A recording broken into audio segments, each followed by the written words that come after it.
Bien-aimés frères et sœurs, vous connaîtrez la vérité et la vérité vous affranchira. Ça, c'est pas moi qui le dis, c'est la Bible qui le dit. Mais moi, je vous dis mieux. Vous connaîtrez la vérité historique, notamment celle de vos ancêtres kémites, et vous aurez une vision globale de ce que c'est que la vraie souveraineté politique. J'ajoute, vous reviendrez à la spiritualité africaine ancestrale et vous comprendrez les enjeux de l'indépendance économique. Et pour terminer, vous accepterez votre identité culturelle kémite et vous obtiendrez deux choses. La première, c'est la paix. La seconde, c'est le développement, à une condition. L'unité de toute l'Afrique noire, l'unité de tous les Noirs du monde entier. Otep à tous, bienvenue sur la chaîne des panafricanistes par essence, par conviction et par excellence. Celle des citoyens kémites par nécessité et obligation de combat. Nous sommes une chaîne qui n'est guidée que par nos ancêtres et rien que par les ancêtres qui appartiennent à l'égrégore du monde noir. Par conséquent, nous ne croyons en aucun Dieu venu de l'étranger. Toutefois, cette vidéo n'est aucunement destinée à inciter à la haine ou à la violence, car nous menons un combat qui est d'abord et avant tout spirituel, intellectuel et démocratique. Ensuite, il est politique, géopolitique et géostratégique, contre l'impérialisme, le colonialisme, le néocolonialisme et l'endocolonial, qui sont tous qualifiés de crimes contre l'humanité. Nous menons ce combat sur la base du principe fondamental que nous avons hérité de nos ancêtres kémites, qui est celui de la Mahat, c'est-à-dire solidarité, vérité et justice. Vous êtes donc en droit de connaître la vérité, et nous avons l'obligation de vous dire la vérité, rien que la vérité, afin que justice soit rendue au continent africain. Et ça, c'est notre modeste contribution dans cette noble lutte en faveur de la souveraineté, la dignité, la solidarité et l'unité africaine. C'est exactement ça que nous appelons le panafricanisme. Bien-aimés frères et sœurs, vous savez, la dernière réunion au Conseil de sécurité des Nations Unies sur le Mali, des soi-disant experts indépendants, un groupe d'individus qui se disent qu'eux, ils sont des experts indépendants, ce sont des volontaires, ils travaillent gratuitement. On se demande comment ils font pour nourrir leur famille, comment ils font pour vivre, comment ils font pour payer ce que nous appelons ici leur bill. Et ils sont là, ils font le travail gratuitement pour les Nations Unies. Ces experts indépendants, comme par hasard, ils ne s'intéressent qu'à certains pays, les pays qui ont des relations, de bonnes relations avec la Russie. Les pays qui sont indexés par les puissances occidentales, par les États-Unis, par la France, par l'Angleterre, l'Allemagne et les autres. Là, les experts indépendants ont du travail. Mais ils n'ont jamais eu du travail quand il s'agit des pays occidentaux. Au point où on peut se poser la question, mais où étaient les experts indépendants lorsque la France a bombardé des populations civiles qui célébraient un mariage à Bounti, au Mali? Eh oui, c'est à juste titre qu'on peut aussi se poser la question de savoir où sont ces experts indépendants lorsque le Mali dit que moi j'ai des preuves qui attestent que la France est en train de informer, armer, entretenir les terroristes dans la région du Sahel. Ils sont où? De telles accusations aussi graves, ces experts indépendants ne sont pas là. Vous voyez, il y a un problème terrible avec cette notion d'enquête en ce qui concerne les crimes de guerre. Qu'est-ce qu'un crime de guerre? Un crime de guerre, c'est un crime, c'est une action qui se fait en violation des lois sur la guerre. Mais les lois sur la guerre, ce sont lesquelles? Est-ce qu'il existe des lois sur la guerre? Les lois sur la guerre, c'est ce que veut l'Occident. C'est ce que disent les États-Unis. C'est ce que pense la France. C'est ce que pensent les États-Unis, le Canada, l'Angleterre et les autres. En réalité, le droit international, ce sont les premières puissances qui les foulent aux pieds. Ils s'en fichent éperdument du droit international, du droit de la guerre. Parce que si ça existait, mais il n'y a pas plus grave que lorsque les pays de l'OTAN vont s'attaquer à la Yougoslavie et détruire complètement le pays, sans aucune résolution du Conseil de sécurité de l'ONU. Là, il n'y a pas le droit de la guerre. La loi sur la guerre n'existe pas. Les crimes de guerre n'existent pas dans ce cas. De même, lorsque les États-Unis et la coalition vont inventer de toutes pièces 2 guerres contre l'Irak. 2. La première guerre, on est allé prendre une petite fille, une gamine, qu'on amène à la télévision pour venir pleurnicher, faire comme si elle a vu Saddam Hussein en personne égorger des bébés. Alors que madame ne vit même pas, ne vivait pas à l'époque en tout cas, en Irak. Un mensonge grossier. Et toute l'Amérique était émue. C'est incroyable. La deuxième fois, c'est le secrétaire d'État américain qui va venir avec une bouteille. À l'intérieur, il y avait une petite poudre blanche. Et il dit que voici les armes nucléaires, les armes à destruction massive qui sont fabriquées en Irak. Donc, sur la base du mensonge, ils sont allés tuer des millions d'Irakiens. Est-ce qu'il y a plus, c'est pas le droit, hein, la violation des lois sur la guerre? Est-ce que ce n'est pas un crime de guerre, ça? Mais chez nous, en Afrique,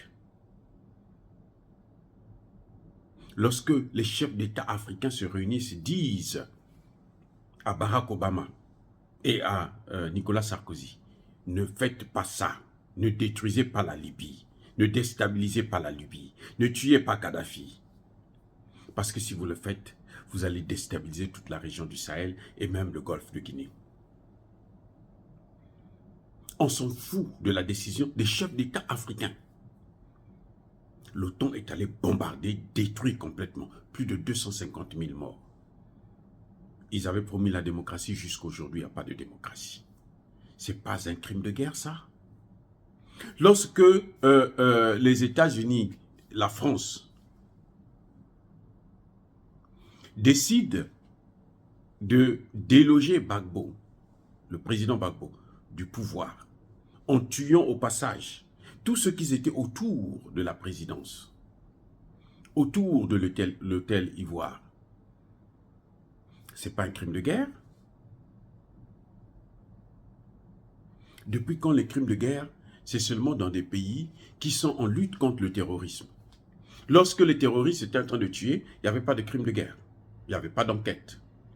Ah oui, pendant 10 ans que la France, en complicité avec les terroristes, était en train de détruire le Mali, envahir et piller les ressources naturelles, il n'y avait pas de crime de guerre. On tuait des colonnes, des dizaines de soldats maliens.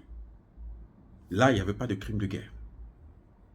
C'est seulement quand les soldats maliens reprennent la chose en main et remontent en puissance qu'on commence à voir des crimes de guerre. Il y a un problème sérieux avec ces Nations Unies. Il y a un problème sérieux avec cette chose que nous appelons les Nations Unies. Il y a un problème avec ce chiffon, selon De Gaulle, qu'on appelle les Nations Unies. Je vais vous dire une chose. Madame Bensouda, à l'époque procureure de la Cour pénale internationale, c'est elle qui a gardé Laurent Gbagbo et Blé Goudé pendant près de 11 ans ou 10 ans à La Haye. Cette dame, après avoir échoué, parce que toutes les preuves qu'elles avaient fabriquées, tous les témoignages qu'ils avaient en charge sont venus décharger les accusés. Parce que c'était faux.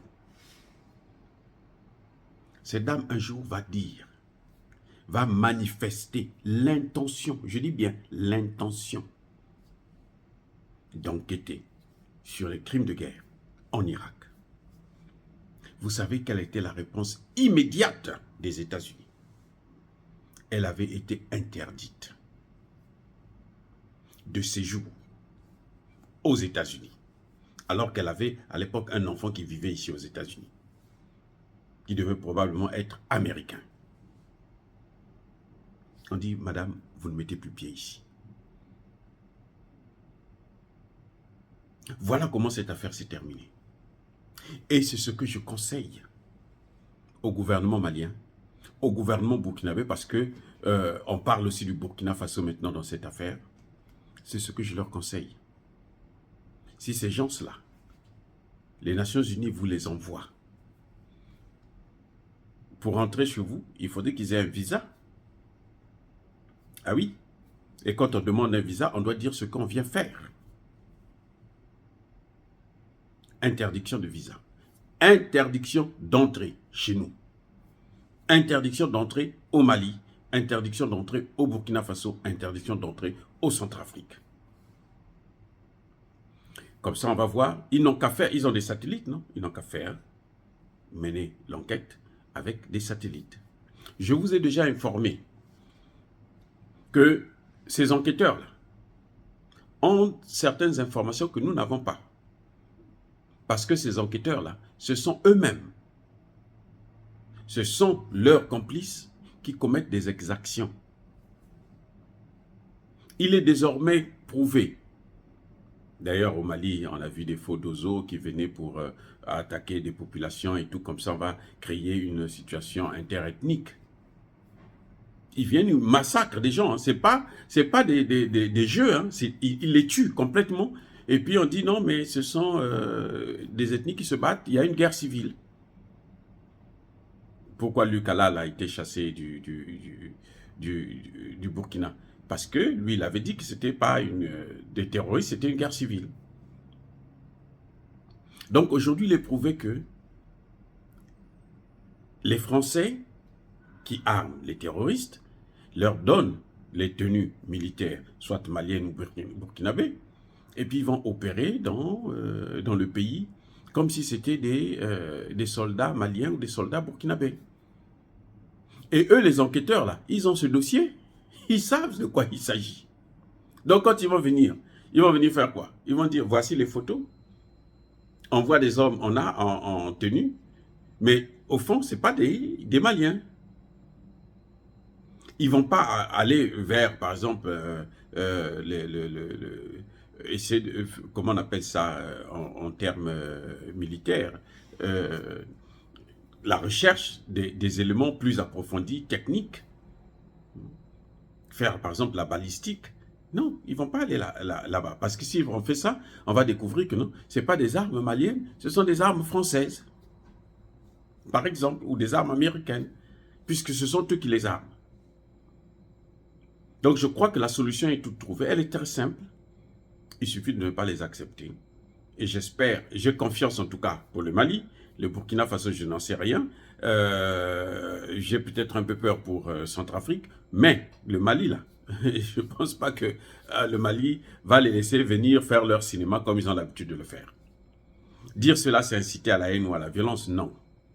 Yaba colère ve yamalem. Encore une fois, bien-aimés frères et sœurs, je persiste et je signe. Soyez bénis, abondamment bénis par le Dieu des Kémites. Et que tous ceux qui persécutent le continent africain, tous ceux qui le déstabilisent et le pillent, qu'ils soient noirs ou qu'ils soient blancs, qu'ils soient maudits, punis, foudroyés, neutralisés par le Dieu des Kémites et par nos ancêtres angélisés. Vive l'Afrique éternelle. J'ai dit et j'assume.